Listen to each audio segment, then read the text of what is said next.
So it's a topsy-turvy political world. Increasingly, it looks like the people who lost the referendum are running the country.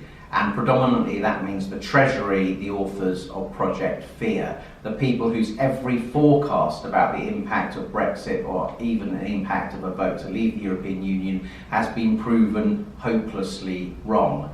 They don't understand the upsides of Brexit, they don't understand the prospects for Britain in the 21st century as a global trading nation, but increasingly under Philip Hammond they seem to be writing the script. This is all wrong and it's got to stop. Now, there's speculation around Westminster that Theresa May has another big Brexit speech coming up next month in February.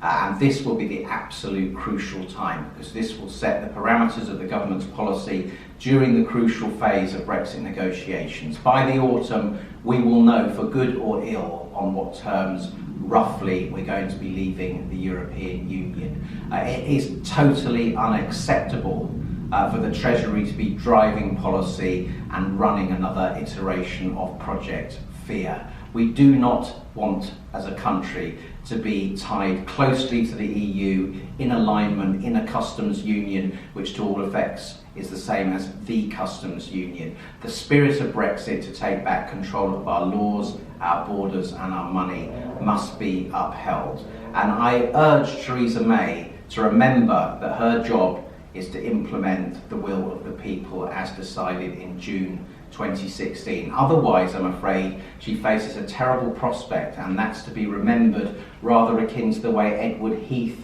is remembered, as someone who misled and deceived his people as Prime Minister to tie us close and under the yoke of Brussels control. I've been in public meetings, in village halls, in pub back rooms, among ordinary patriotic people, where the very mention of Heath's name is enough to elicit booing and hissing. That is all Theresa May will be remembered for if she sells out on Brexit and in effect through subterfuge and duplicity leaves Britain tied to the yoke of Brussels still. We want a full Brexit.